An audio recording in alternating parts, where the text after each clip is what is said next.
like me. Okay, great. Hopefully everyone can see that. And Manisha, I think you're going to kick things off for us tonight. Yes, thank you, Tom. Can you all hear me okay? You can. Okay, all right.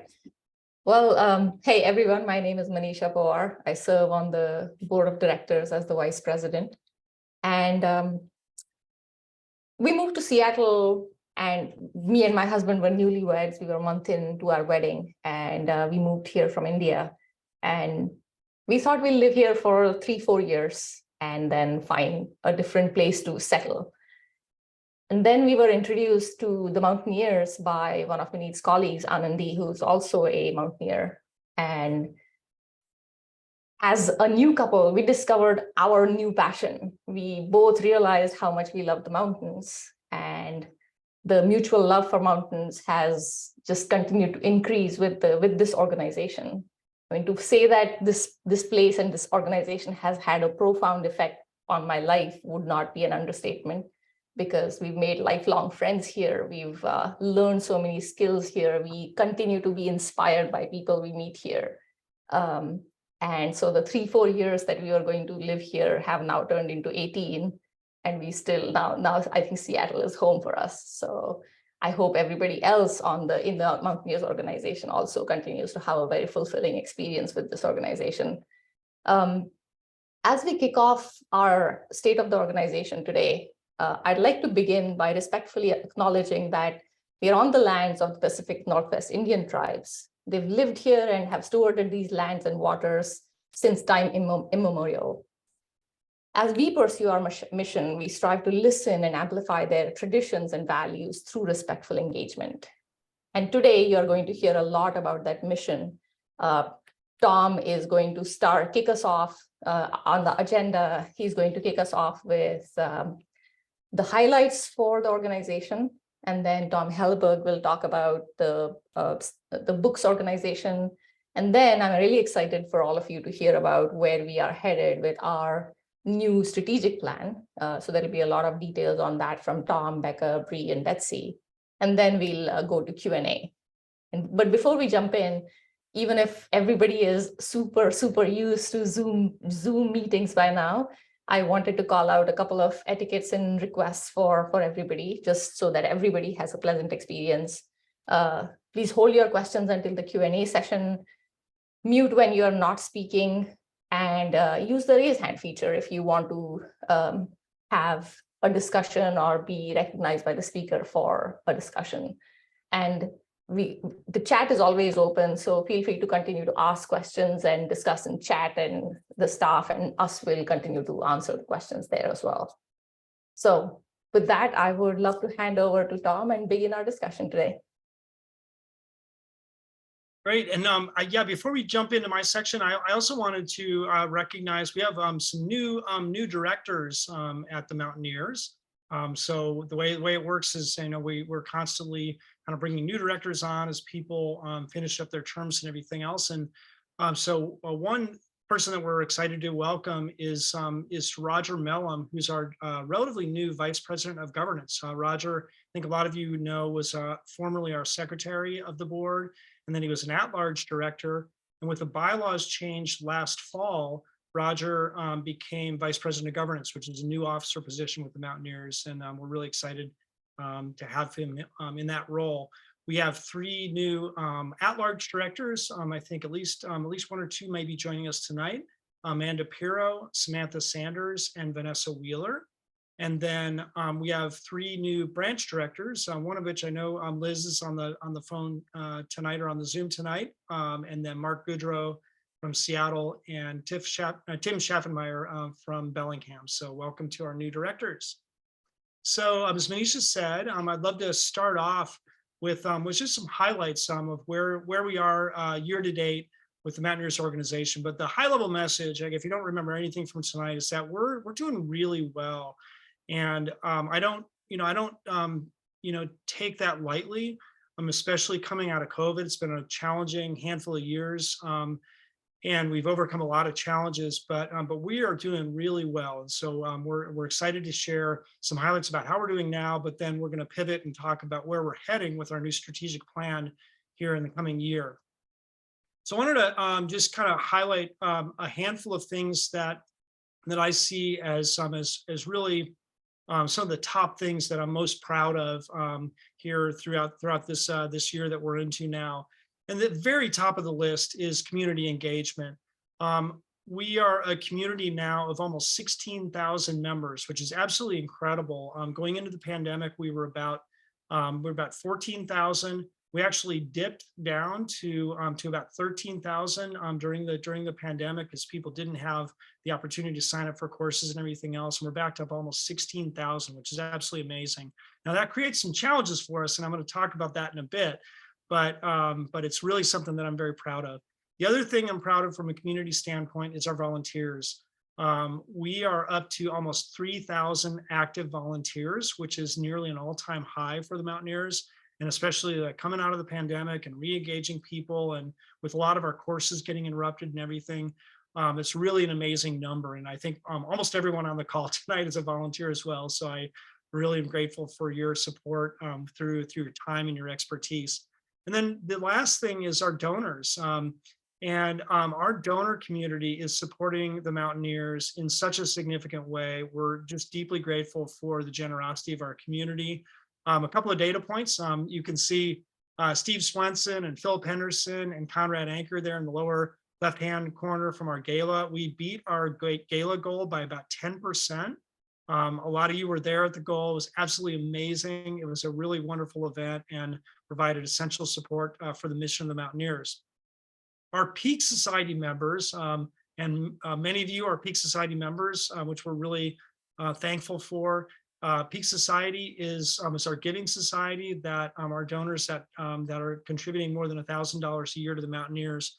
We currently have 339 Peak Society members, which is about twice as many as we had in 2018, which is absolutely stunning. And it's really a testament to how committed folks are to our community.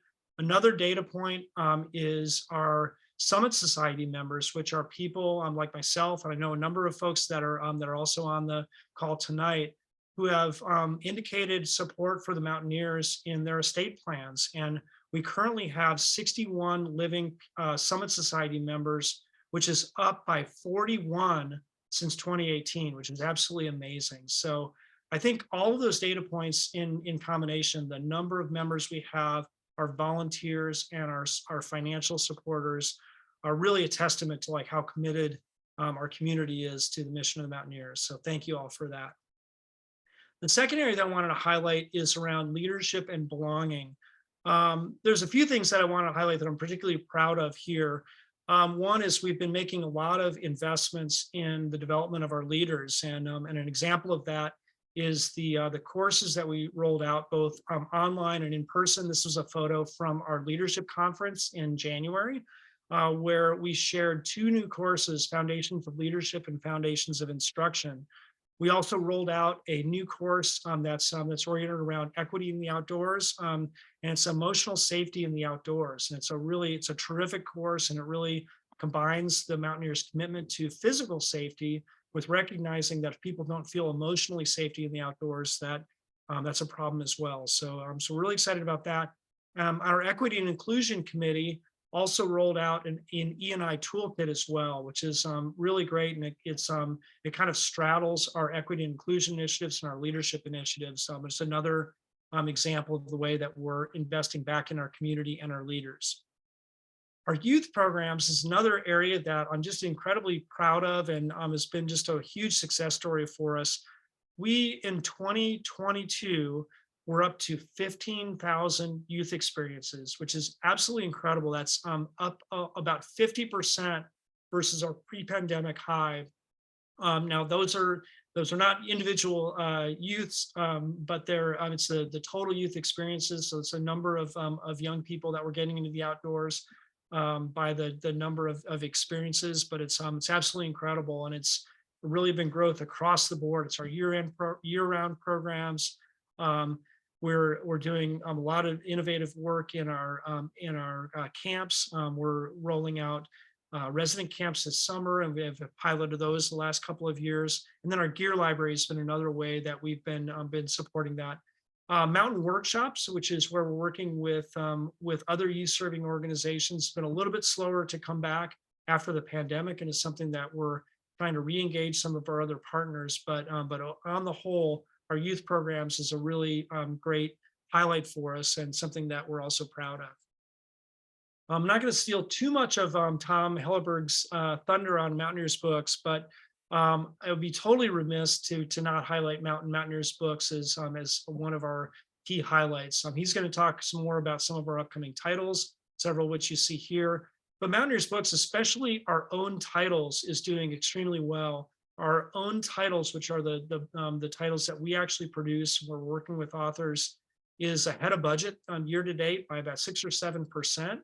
And notably, Mountaineers books did extremely well during the pandemic, and then coming out of the pandemic, even against a backdrop where other publishers have been really challenged. And so the fact that we continue to invest in Mountaineers books and really stuck by this is a key part of how we expand and amplify our mission beyond the Pacific Northwest, is really one of the reasons why I think we're doing well now, where other publishers are struggling, frankly.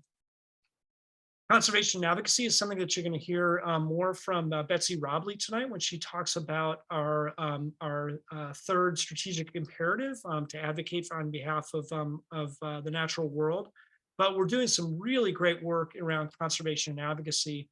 Something that you've probably heard a little bit about, and Betsy may mention tonight, is the leadership position we've taken within Outdoor Alliance Washington, working with other outdoor recreation organizations like Washington Trails and the Access Fund and American Whitewater, Surf Rider Foundation, Evergreen Mountain Biking Alliance, where we're working together to speak with one voice for our public lands on behalf of the outdoor rec community, and some really good work going on there. The Mountaineers has also been a strong voice and advocate for protections to public lands through things like some protections that were recently signed in by the administration around roadless protections. We're also advocating on behalf of funding for public lands, and there's actually a great blog post on our website now that talks about some successes that we helped to advocate for in the latest Washington State legislative session. It's really good work there. And then we're also doing work around access, recreational access, and there's some tough challenges we're working through there around permitting reform and fixed climbing anchors in wilderness areas, but some really good work going on there. And the Mountaineers continues to really play this role in straddling this line between being a strong advocate for things like climate, wilderness, protective designations, but also recognizing that people belong on these lands and making sure that we have access to them for responsible outdoor recreation. And then last but not least, I wanted to mention about carbon footprint reduction. And this is an area that has been going on really since our last strategic plan, Vision 2022. We've done some really great work there. We have solar now on the Seattle Program Center. This is a picture of our Tacoma Program Center, which is on the cusp of being a net zero building. So we converted over from gas to heat pumps. We did a bunch of LED retrofits. And we got a grant and some big donations that are going to fund us putting solar on the program center. And so we'll be net zero by the end of this year, which is amazing. So essentially all of the power that we're consuming to run the Tacoma Program Center is going to be generated by the building itself, which is really amazing. And more to come on that as well. But we're not without challenges as well. And so I wanted to highlight some of the things that I see as sort of some headwinds for us that are partially addressed by things that we're doing now as we're navigating this year, but also things that you'll hear about in terms of things we're addressing in our new strategic plan as well. So one of the things I wanted to highlight here is around course and program capacity. In spite of the fact that we're doing really well around volunteer engagement, we have a lot of interest in people getting into the outdoors, especially new people that are new participants in the outdoors that were engaged in activities during the pandemic, and just the growth in the Pacific Northwest. But it has created challenges for organizations like the Mountaineers. One of those challenges is around public lands permits. On many of the places that we go where we take field trips and we take courses, we need permits from our public land managers, and there's some constraints there. And so that's a challenge for us in terms of sustaining the levels of people who want to get engaged with the Mountaineers and get outdoors. Space is always an issue. We have 2 program centers, really 3 program centers now, I guess, including Kitsap, where we share a facility with the Olympic Mountain Rescue. But just spaces to teach, and even program center capacity at places like our Seattle or Tacoma Program Center is a challenge. And then also just the impacts on public lands themselves. I think most of us who spend time out on the trails here in the Pacific Northwest and other places, know that things are getting more crowded. There's concerns about the impacts on wildlife, even things like impacts on tribal treaty rights, et cetera. So there's this dynamic where we're wanting to get more people outdoors, support more people that want to join the Mountaineers community, but yet we've got these other challenges that we're working through. And that's a very important theme that you're going to hear about our strategic plan. So keep that one in mind. And it really is all rooted in this goal that anyone who's inspired to learn outdoor skills will have that opportunity with the Mountaineers, which is a bold goal. And like there's a lot of things to navigate around there with these challenges that I highlighted, but it's a really important part of how we're trying to think about this next strategic plan. The second challenge that I wanted to highlight are some headwinds coming out of the pandemic. A few of those are related to some capacity things that I talked to before.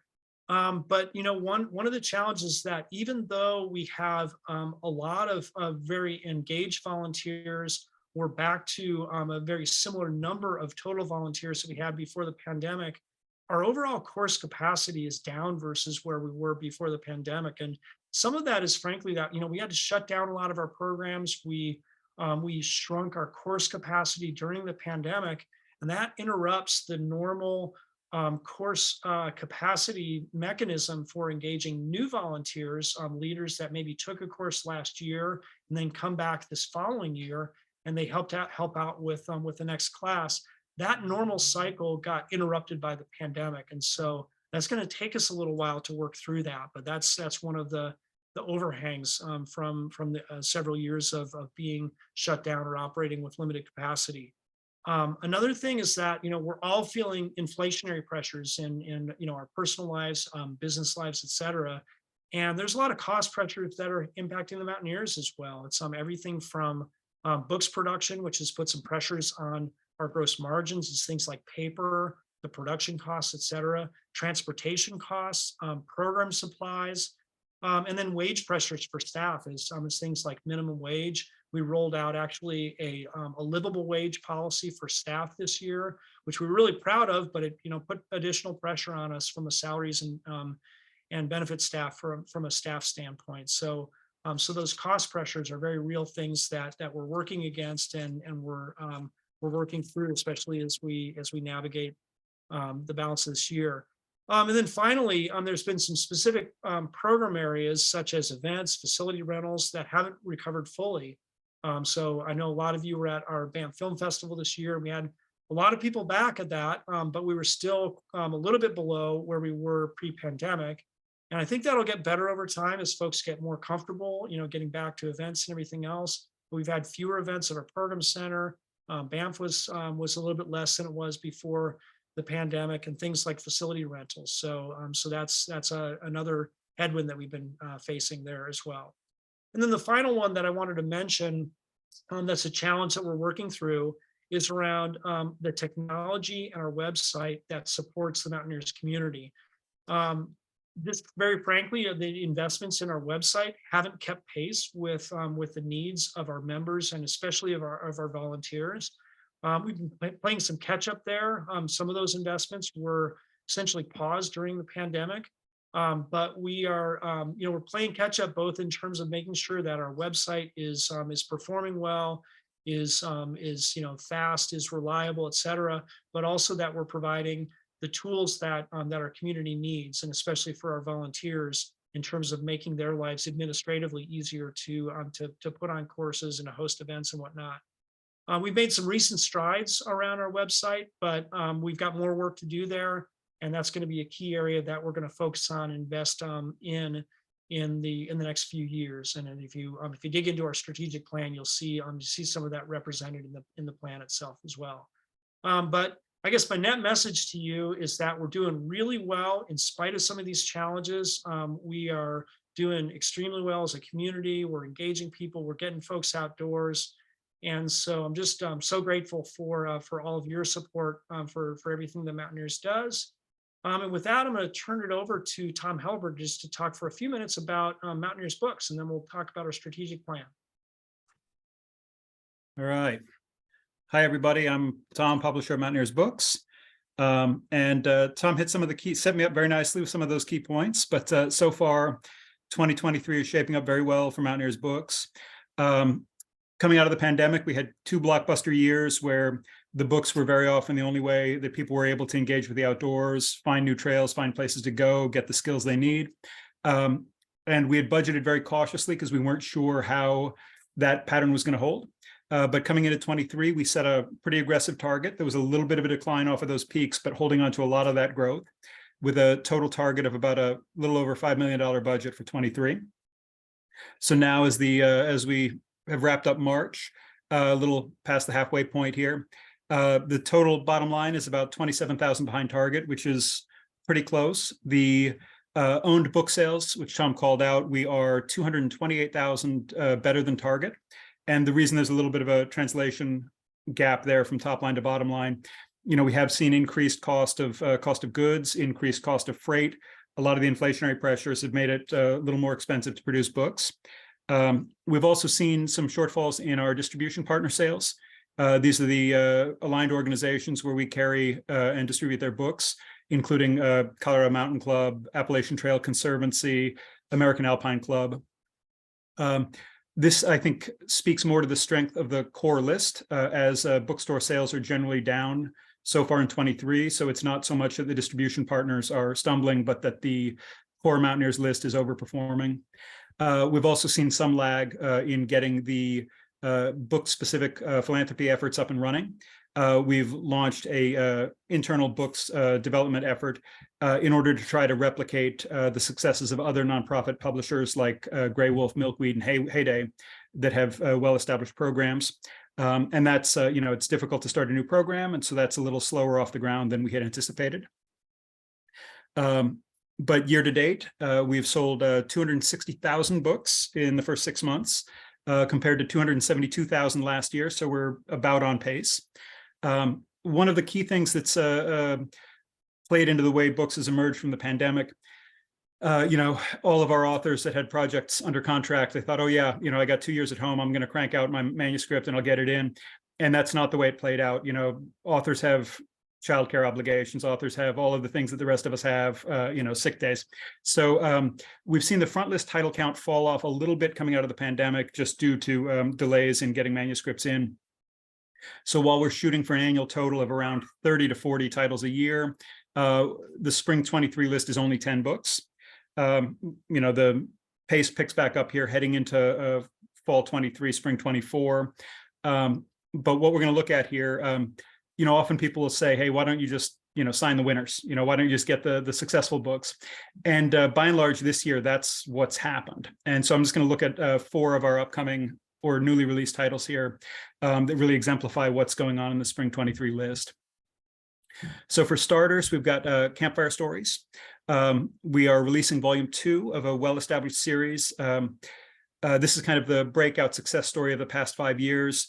2018, we signed Campfire Stories by Dave and Alyssa Q, a young married couple. This book started as a Kickstarter. It's an edited collection of writings about the national parks. The first volume is now in its 12th printing, and we've sold 72,000 copies over the past 5 years, and it accounted for roughly 10% of sales last year on its own. We've added to this with 2 card decks designed as a campfire storytelling game, kind of like Cards Against Humanity, but with a little more kind of heart. And if you bring in the decks, the whole line here is sold 142,000 units. The new edition is kind of a more expansive look that brings in more of the national parks, The initial collection was a mix of new writing and excerpts from existing pieces. Campfire Stories 2 is all new. It features a foreword by J. Drew Lanham, and it's strong out of the gates. The only hangup we have is that the parks that weren't in Campfire Stories 1 but are in Campfires 2 said, we don't need Campfire 1, we just want the one that's about us. But we're hopeful that this is going to kind of continue the line. Next up, we have, this is another book that's building on a prior success. Dirty Gourmet also came out in 2018. It was a great year for Frontlist. This is a cookbook for various types of outdoor cooking, ranging from things you can make out of the back of the car on a campground versus how to dehydrate your own trail food and prepare meals in advance so you don't have to buy the Mountain House. The authors did a great job of getting out there, did cooking displays at OR, had some tie-ins with Stanley. The new volume focuses on vegan dishes that could be adapted with meat or dairy. Great pickup on this one, 28,000 units since 2018, and it's been going into a lot of pickup in REI and outdoor stores, as well as bookstores and online. So we're hopeful to see this carry on the line. And then from these, we move into some new ground. Cascadia Field Guide. It plays to our strengths in natural history, and it kind of looks at Cascadia as a bioregion, as a collection of species, and it mixes literary writing with art and nature writing. And the three editors here, Elizabeth Bradfield, Derek Sheffield, and C. Marie Furman, they all come from a writing program and literary background. And so it's a little bit different for us in that it does have that hook into writing programs. And so when this book was released, the Association of Writers and Writing Programs was here in Seattle. And so we launched the book in conjunction with that event, plus an event at Town Hall that featured the editors, plus some of the contributing artists. This book includes dozens and dozens of writers, including people like Denise Levertov and Tim McNulty, David James Duncan and Raymond Carver, and then artists like Justin Gibbons, who did the plates for the David Gooderson Turnaround Time book. It's a little bit different for us because it does have this stronger literary hook, but we think that this is kind of going to continue to diversify the markets that we reach by getting us into course adoptions, which is typically not a strong suit for us.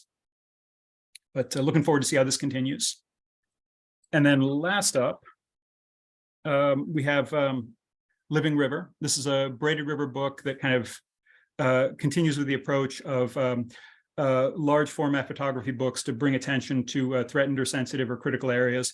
This is looking at the Colorado River, and this could not be timed better in relation to the renegotiation of the Colorado Water Compact, where, you know, with all the things going on, it's amazing that every day there's a story on the radio about what's going on with the water rights.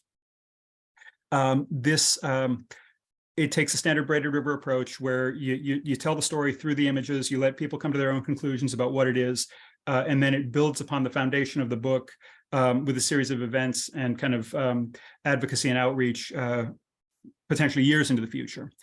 And so this book launched at the Denver Museum of Nature and Science, and you can see the photo there of author Dave Showalter talking to a packed house of 400. Our own Erica Lundahl was out there driving that event, and below you can see Dave with a collection of folks from the National Audubon Society. And then we've got, as this continues to roll out, there's another 6 events scheduled into June. And so this is one where I think both the book has great prospects, but the potential impact is enormous. And so that's 4 out of the 10. The list does include a typical mix of narratives, natural history, guidebooks, and where to and how to guides. But these are the 4 that we think have the biggest breakout potential to kind of carry the list forward through the remainder of the season. And then right around the corner, we're going to be barreling into Freedom of the Hills 10th edition in fall 24. So by the time we're doing this next year, that's going to be right in front of us. That's what's going on with books. Great, thanks, Tom. So we're going to transition now and talk a little bit about where we're going in the next handful of years, and even out to maybe 10 years from now, which is the scope of our strategic plan. So I hope a lot of you have had the opportunity to give our strategic plan a look.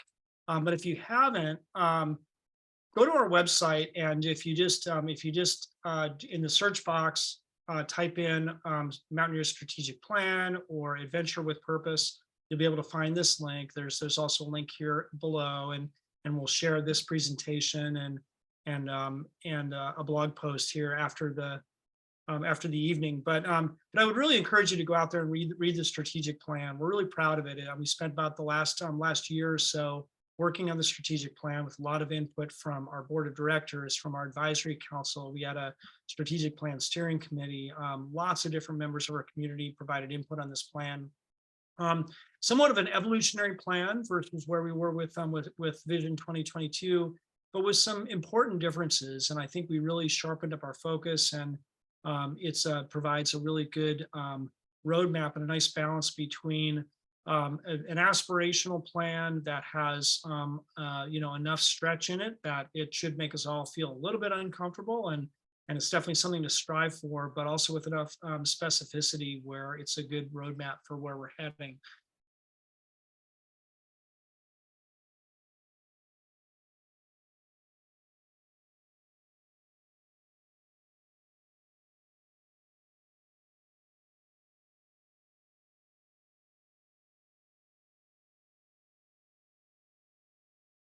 Core values: adventure, education, volunteer, community. Adventure with Purpose itself is something that is a theme that you've probably heard for a number of years, and it's really evolved into our vision for how we pursue our mission. At the root of Adventure with Purpose is all about connecting people with the natural world and with one another, which is something that the Mountaineers has been doing since we were created in 1906, for more than 100 years. It's really been at the core of what we do. There's nothing wrong with just going outside and having fun and doing all the activities that we love to do. I mean, there's nothing at all wrong with that. But if that's all we did was just like educate people on doing fun activities, that wouldn't really be the Mountaineers. We have always aspired to do more than just play in the outdoors or experience the natural world. And so the vision behind Adventure with Purpose is really about a world where our adventures transcend our own personal enjoyment and are really about what we're doing to pay it forward, so that we're creating opportunities for all people to confidently enjoy, and are also inspired by the work that we do to protect the natural world. It's about getting young people in the outdoors. It's becoming advocates. It's doing the things that we all need to do individually and as an organization to protect our planet from things like the climate crisis. We do this by educating and inspiring our community, and providing transformative outdoor experiences. And I think everyone on this call tonight understands that when you give people the opportunities to have these amazing experiences in the outdoors, they develop a love of place. And when people develop a love of place, they want to pass it forward, share it with other people, and they want to protect these places. And that's at the core of what the Mountaineers does. And it's if you dig into our strategic plan, I mean, it's just this really, really amazing ecosystem of things that we do that are introducing people to the outdoors, creating a wonderful community, getting young people outdoors, being a multi-generational organization, and then making sure that as we're doing all of those things, that we're inspiring people to care for the natural world. And it's a really noble mission. I'm incredibly proud of the work that the Mountaineers does, and this is the centerpiece of our strategic plan. So in just a couple of minutes, I'm going to introduce Becca and Bree and Betsy to talk more about Lead, Engage, and Advocate specifically. But I wanted just to briefly introduce the strategic framework of this plan. So the vision is Adventure with Purpose. Again, it's rooted in our mission and our core values. And we have these 3 strategic priorities that should look familiar to you if you read Vision 2022, our last strategic plan. But we've made some updates to the language, and then underneath that, the vision outcomes and especially the goals that are supporting this plan are all updated. So the 3 strategic priorities are to lead innovation in outdoor education, to engage a vibrant community of outdoor enthusiasts, and to advocate on behalf of the natural world. Under each of these three strategic priorities, there is a vision outcome. So the vision outcome, the way to think about that is in striving to lead innovation in outdoor education, our vision outcome is that anyone inspired to learn outdoor skills has that opportunity with the Mountaineers. It's a pretty bold statement. You know, remember back to what I was talking about earlier about one of our challenges. We're a capacity challenge. We turn away a lot of folks now who want to become a part of the Mountaineers community. They want to enroll in our classes. They want to learn skills with us. We just don't have the capacity to serve them. We're not growing for growth's sake, but we're growing and we're wanting to have the capacity to meet people where they are and to invite them into our community, give them the skills to be responsible outdoor recreationists. Under engage a vibrant community of outdoor enthusiasts, our vision outcome is that every individual can find inspiration and belonging in the outdoors through Mountaineers community programs and books. So again, it's a pretty bold statement. And every individual can find inspiration and belonging in the outdoors through the Mountaineers. That's a big statement, but it's something that I don't think is beneath this amazing organization. And then last but not least, in terms of advocating on behalf of the natural world, our vision outcome is our community makes a meaningful, enduring impact in protecting our planet and the outdoor experience. So with that, I'm going to go ahead and turn it over to Becca to talk about lead, and then Bree is going to talk about engage, and Betsy's going to talk about advocate. And hopefully it's going to generate some questions on your part. And so feel free to either put those in the chat box and we'll come back to them, or we've got probably about 30 minutes or so at the end to work through your questions. So with that, we'll click past these, oops, and I'll turn it over to Becca. All right, thanks, Tom.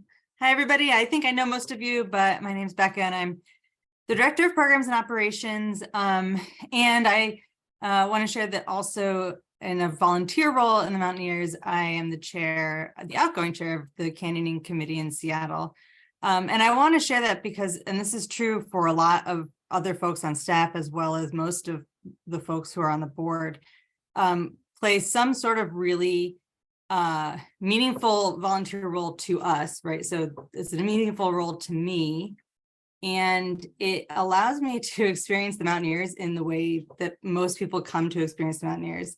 I listened to Manisha's story as she welcomed everybody. And, it's true for me too. I've been here for almost 13 years and it's just really a hugely impactful organization. But, strategic plans, they're a lot of words. And so it can sound kind of just like mumbo jumbo, but actually we all feel these objectives very deeply and we care a lot about them. And so as we share a lot of words, I hope that you can also hear how important they really are to us and how we've really put a lot of time into listening to one another, to volunteers, to members, just what is, we could have thousands of goals, but what's really important in these next few years to be the organization that we want to be. So I just kind of wanted to lead in with that. And so the part that I'll share with you is lead. And as Tom shared, the vision outcome is that anyone inspired to learn outdoor skills has that opportunity with the Mountaineers. You can go to the next slide, Tom. Thanks. And so I think most of us who spend really any time outside, especially since the pandemic, there's just, I don't think it's an understatement to say there's unprecedented interest to learn outdoor skills, to get outside. The great thing, one great thing that has been an outcome of not being able to spend time inside together is folks have really come to appreciate what the health benefits that time outside provides to them. And so there's so much interest. And, Tom mentioned wait lists before. How do we invest in our resources so that we can meet this need. I think pretty much everybody on this call can agree that having the skills to be safe and to take care of the resources, that benefits everybody. And so feels like a very critical need in the Mountaineers to be able to figure out how to meet that need. Next slide, please. So the first goal is fostering a vibrant community of skilled volunteer educators to meet the needs of a growing number of outdoor enthusiasts. And Tom talked about how proud he was of our growing volunteer base, especially coming out of the pandemic. And it's been just a really, I would say, extra inspiring number of years watching volunteers really committed to helping each other through the pandemic by volunteering even more of their time to get creative and make things happen in a way that's safe and feels comfortable to everybody. And one of the things that we really see is that there's a need for more training and more investment in our volunteers. So you can actually go to the next slide, please, Tom. So what this looks like, and sorry, this is a little bit small. On the top left corner, that's just a screenshot from our e-learning site. We have put a lot of work into investing in e-learning, and that looks like a couple of things. One is leader training. That's something that's quite hard to scale because our model is to have, you learn to climb and then you come back and you climb with your instructors and you come back and you teach. It's harder to have people feel like they have the expertise to teach leadership. And we've found a lot of good success in putting leadership training into our e-learning platform. So continuing to develop that, having standalone content that is accessible not just to folks in the Pacific Northwest, but really globally. And I actually have friends outside of the country right now who are using some of our e-learning content to teach kids in that country. So that's way cool. And I think we could do a lot more of that. And then using e-learning as companion content. And it's been very cool to see more and more course leaders taking the time to develop e-learning content, which is not a very glamorous task, but putting their lectures or the theory onto e-learning. It makes it so that their courses are consistent.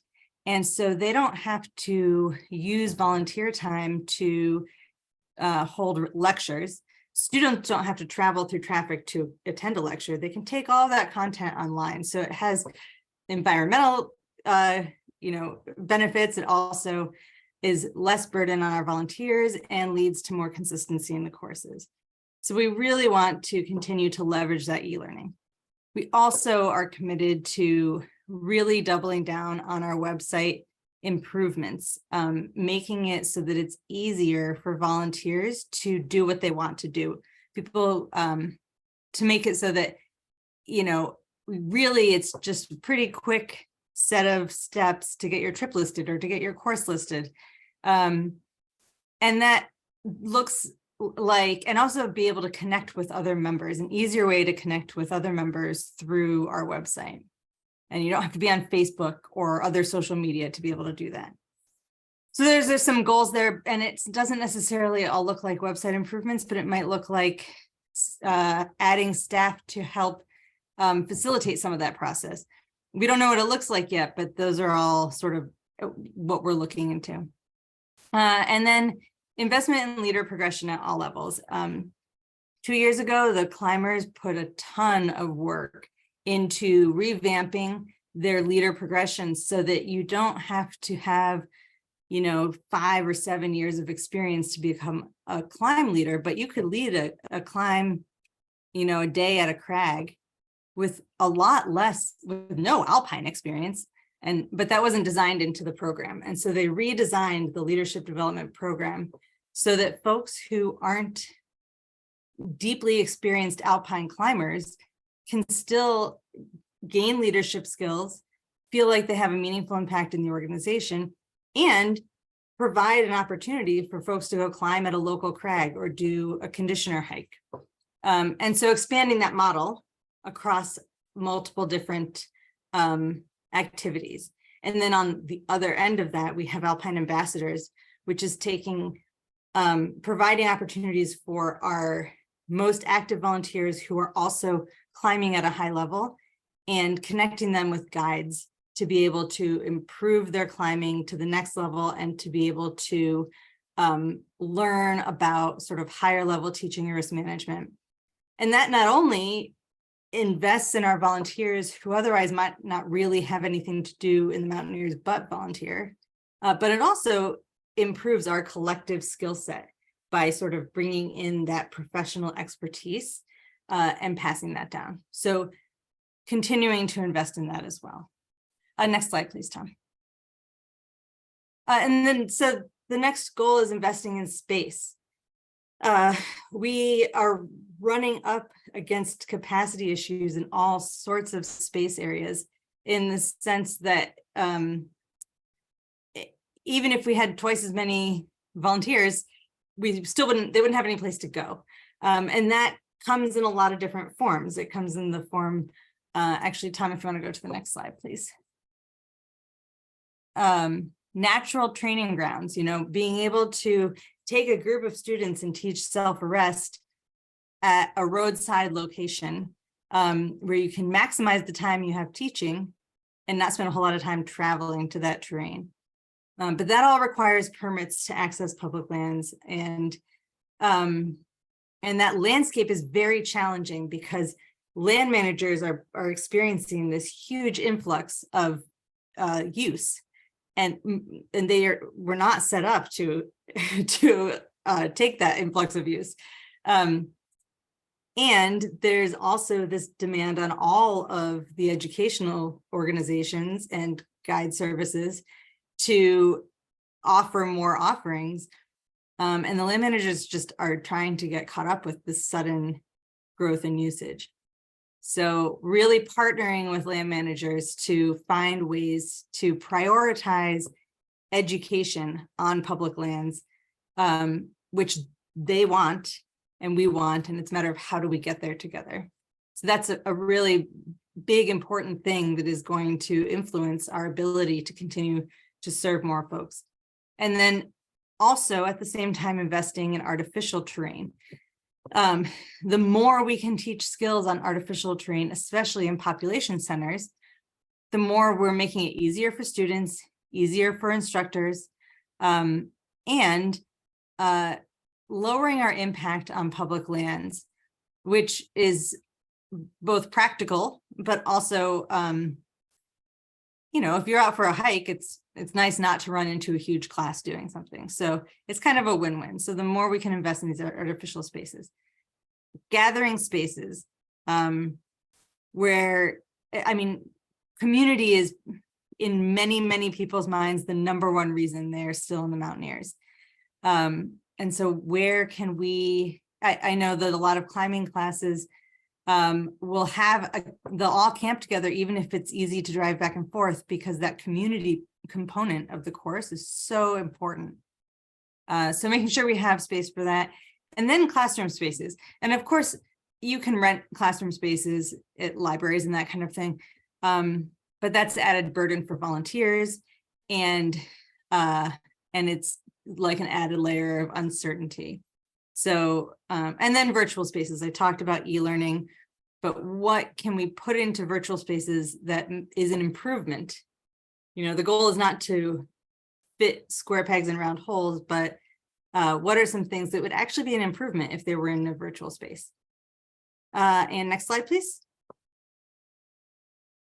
And finally, a very important way, and I'm not going to spend too much time on this because Tom Hellberg gave a really inspiring presentation about our books, but the way we reach the most people is through our publications.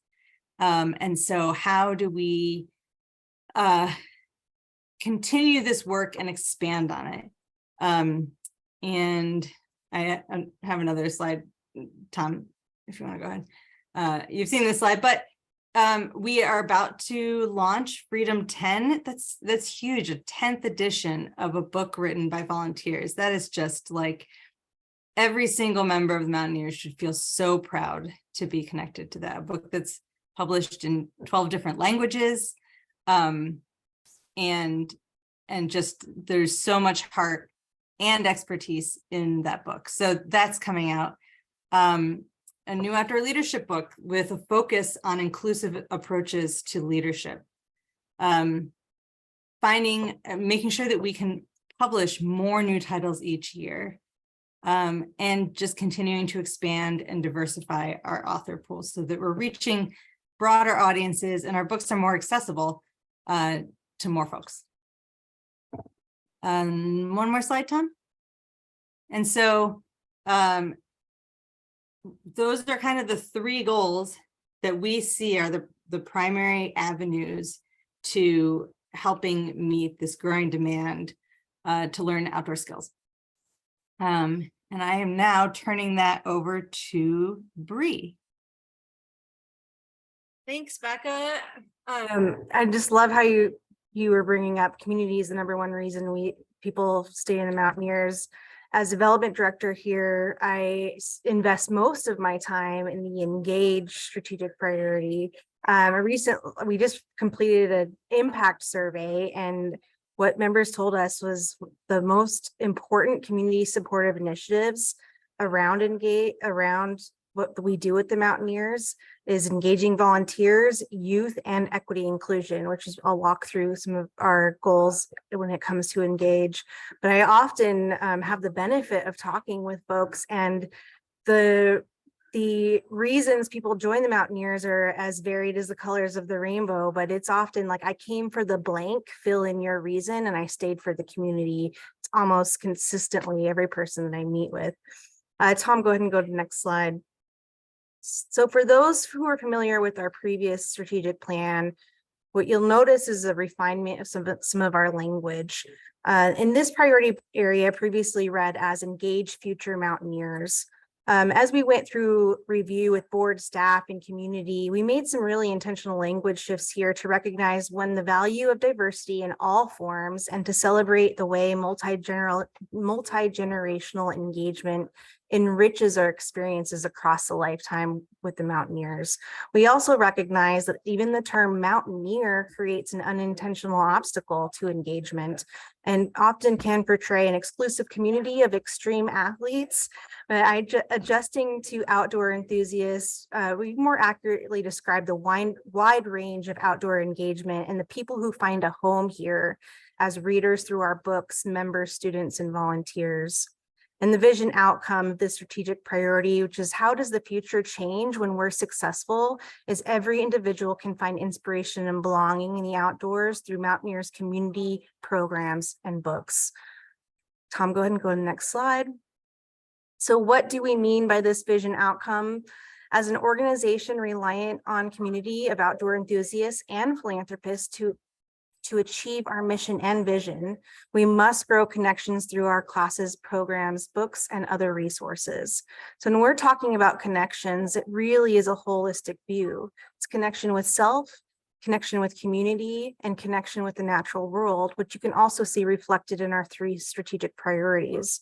And this holistic approach helps us to build a culture of belonging, which is so important in helping everyone feel welcome in the Mountaineers. And by investing in opportunities that help everyone feel belonging, we will ensure the future of our organization and our planet. So go ahead and next slide, Tom.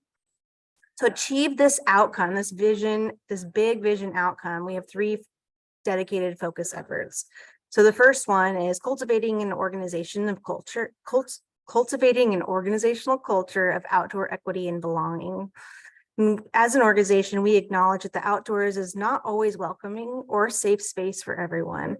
And we believe it's important to place a disproportionate focus on equity and inclusion through representation, leadership, and storytelling. We seek to foster a culture of equity and belonging by reducing barriers and creating welcoming spaces. Our community will live our values through changes to policy, programs, and education, and will amplify the importance of belonging through stories we tell, the diverse authors we publish, and guides that will help all readers to enjoy the outdoors. So some example of our work in this area is the need-based scholarships for memberships, courses, camps, and more. Gear Library that provides apparel and equipment for individuals, families, and community organizations. Volunteer leadership development to improve group facilitation, risk management, and foundations of outdoor leadership. And it also shows up in the way we elevated underrepresented voices and the stories we tell and the books we publish. Next slide, Tom. So our second goal, expanding our youth programs to foster a lifelong connection with the outdoors. And this goal to us, we recognize building a multi-generational community starts with ensuring youth are introduced to the outdoors at a young age and have opportunities for progression of outdoor experiences. We will engage more youth by partnering with community-based organizations to understand the best way to provide joyful outdoor experiences, particularly for youth from historically excluded communities. So youth engagement shows up for us in year-round membership programs for youth and families, such as our teen program, the Mountaineer Adventure Club, the day and overnight camps through summer and school breaks. These take place in our homes, our Seattle and Tacoma program centers, Kitsap Forest Theater, the Olympia Meeting House, and our lodges. And our youth program, as our youth programs continue to grow, engaging youth from historically underrepresented communities will continue to require dedicated effort from volunteers and staff. And the most success we've seen in this space is partnership and co-creation with community organizations who provide wraparound support and lifelong mentorship in the outdoors. And this is a model of our mountain workshops, which is made possible through philanthropic support. So Tom, next slide. So in our third goal, deepen our culture of giving back by providing new opportunities to contribute. One of our biggest challenges we faced in our previous strategic plan was being more direct of the effort it would require to fund the plan. And we know that these big, lofty goals will require resourcing. So what this goal looks like for us, and we recognize the spirit of generosity cultivated by our volunteer community empowers us to achieve our most ambitious objectives. Our ability to advance our strategic plan will rely on engaged membership, celebration of volunteerism, and philanthropic investment from those inspired to do so. To respond to our members' desire to facilitate unique projects and protect the future of outdoor education, we will create specific opportunities for donors to make transformational contributions that support our ability to lead, engage, and advocate. So while this goal is specifically naming philanthropy and fundraising strategies as part of our efforts to achieve our vision and mission of the strategic plan, we're also placing a tremendous value in the gift of time, wisdom, and talent that we receive from you, our volunteers, and the legacy of volunteerism that runs deep and has gotten us as far as we have reached today. And while it sometimes can be uncomfortable to talk about money, especially when so much of what we accomplish is through time, the gift of time, we do want to make sure that we've set the best structures in place so that as members and volunteers are coming to the Mountaineers with a desire to invest in these areas, that we're prepared to do so. So many of these investments will include capital improvements to our lodges and program centers, recognition and appreciation for our volunteers who run courses and the infrastructure to support you, scholarships and expertise to improve accessibility for all, and investing in stories that connect people and to the transformative powers of the outdoors, and elevating our conservation advocacy work, which Betsy's going to talk about in just a minute. So Tom, next slide. Just thinking about how to support every individual in building a relationship with outdoors is a big, big goal. But it's certainly one of the most inspiring aspects of our collective work. And it's something that shows up at the table consistently when we're discussing with donors who want to invest in the future of the Mountaineers. And by investing in those opportunities to help everyone feel belonging, we will ensure the future of the organization and planet, which is a perfect segue to pass it over to Betsy. All right, thanks, Bree. Hi, everyone. My name is Betsy Robley, and I am your Conservation and Advocacy Director. Conservation has been a key mission area for the Mountaineers ever since our founding in 1906. And I had a cool reminder of the history of Mountaineers conservation recently, since I've been doing quite a bit of work with a group called the Alpine Lakes Collaborative, which is talking about really how do we continue to manage the Alpine Lakes wilderness for its wilderness values, but also recognizing that it's really close to this big urban area and there's a lot more people in the wilderness, and how do we kind of manage all those people. And so I was looking back in the archives at comments that we wrote in 1993 when Don Heck was president of the board, and we commented on the Alpine Lakes Management Plan 30 years ago, and then going back 30 years prior, we were key players in the creation of the wilderness, with a key role being played by the book The Alpine Lakes Wilderness, that was really the linchpin in creating that wilderness.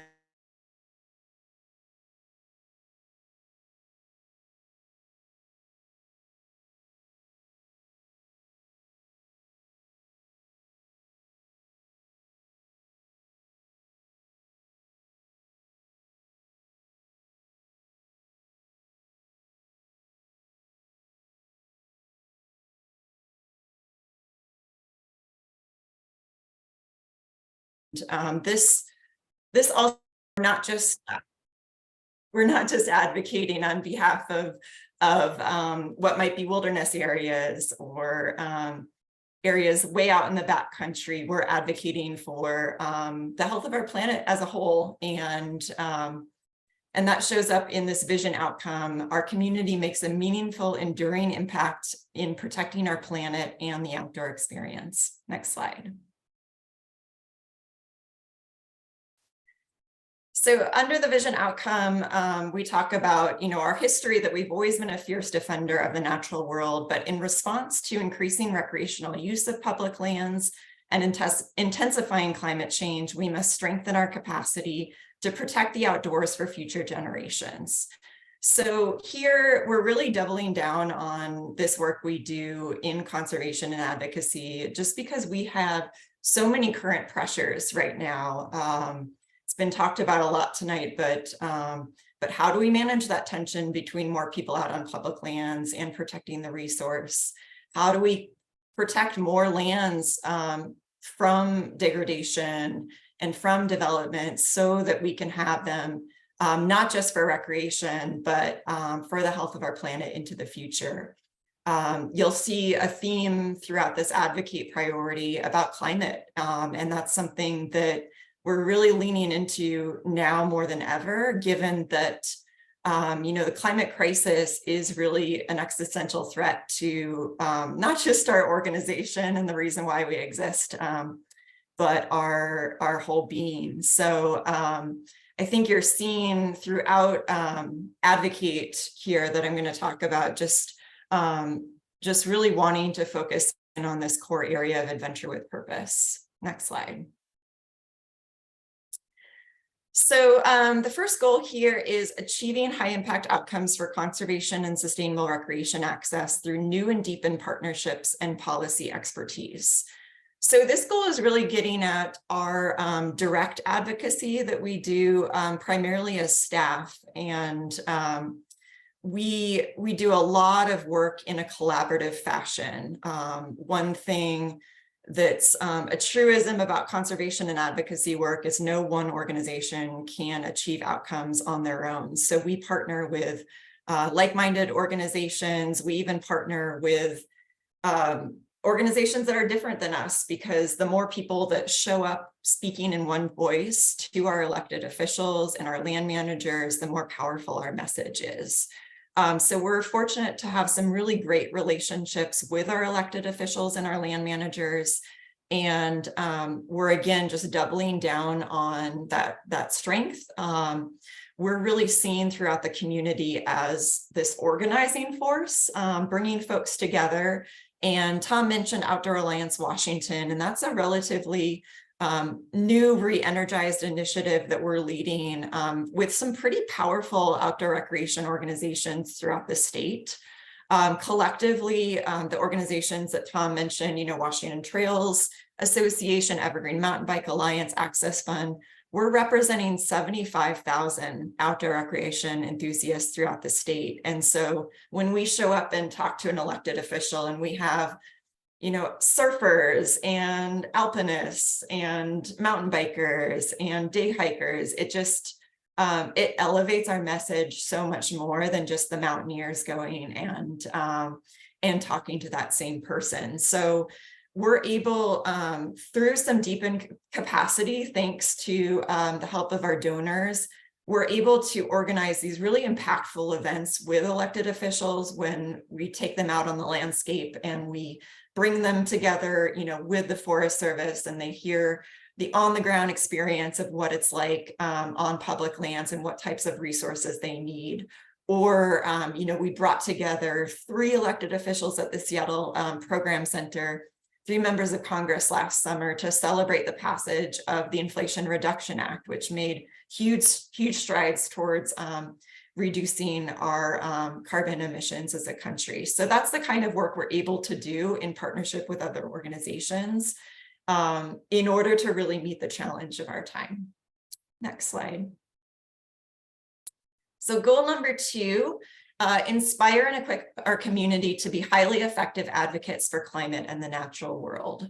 So since goal number 1 was really about the direct advocacy work that we do primarily from the staff level, this goal is all about engaging and activating our members. And our members are really the secret sauce when it comes to our advocacy. We have, nearly 16,000 members. So many of those folks are out on public lands every day of the year. We probably have a Mountaineer out on public lands, and you're seeing the effects of climate change. You're seeing intensifying effects of wildfire. You're seeing more potholes on Forest Service roads or areas that are closed due to lack of maintenance. So your voice is really much more powerful even than staff going and talking to lawmakers, because your regular folks, you don't do this for a living, and you have this really authentic story to tell for why we need to fund and protect public lands and fight the climate crisis. So we just want to find more ways to elevate your voices to our lawmakers directly. So what that looks like might be creating some tools like advocacy training. Like, it can be really hard to figure out, like, do I send an email or do I call, and what's most effective? And we're putting together an advocacy training e-course so that you can take a course and learn how to do that. We're thinking about how can we put mentorship programs together to do kind of like one-on-one mentorship with Mountaineers staff and members to be able to go and talk to lawmakers directly. Through our Braided River publishing program that Tom Hellberg talked about, we're bolstering those impact campaigns and publishing more books that will inspire people through images, through storytelling, to take action in a completely different way than what we're able to do from the Mountaineers program side. And that's all just amplifying our impact even to a national and international level in support of the most threatened landscapes. Next slide, please. And then the last one here is act urgently to minimize our organization's impact on the environment. So this is talking directly about the climate crisis, about reducing our carbon footprint. We had a goal in our last strategic plan to kind of begin our focus on the climate crisis by getting our own house in order. And as Tom mentioned, we've made tremendous strides towards that. Tacoma Program Center is going to go net zero this year. Seattle Program Center, we have solar panels on the roof, but we have a long way to go in terms of replacing some of our natural gas fired heating with energy efficient heat pumps. We're putting heat pumps in our lodges. We're changing out LED light bulbs, just everything you can think of, small to large, to reduce our footprint. we're trying to lower the emissions of our book publishing. So all of this, it takes a lot of resources. So that's going to be some of our asks to the community, is help us invest in these. We're also fortunate to have a lot of opportunities to find funding through the Inflation Reduction Act, through state and local programs. So we have kind of a big, hairy, audacious goal in this goal, which is to strive to be a net zero organization. And that's something that we're getting our hands around what the scope is. But that's one of the goals that kind of gives us a pit in our stomach when we look at the future and how we're going to achieve that. But we're really excited to be trying to, go for big objectives and achieve, meaningful impact for our planet. Finally, about this goal is we're also just continuing the work we've been doing throughout our history to educate our members on, sustainability, on responsible recreation, leave no trace, and on stewardship. Our volunteers do a fantastic job getting out on public lands and getting their hands dirty, and really, really amazing stories that come, especially from our Olympia branch and our Foothills branch for their stewardship work. So next slide. I think that's everything all together. And I'm really excited about this work. We're really supported by our community, by our donors, by our members.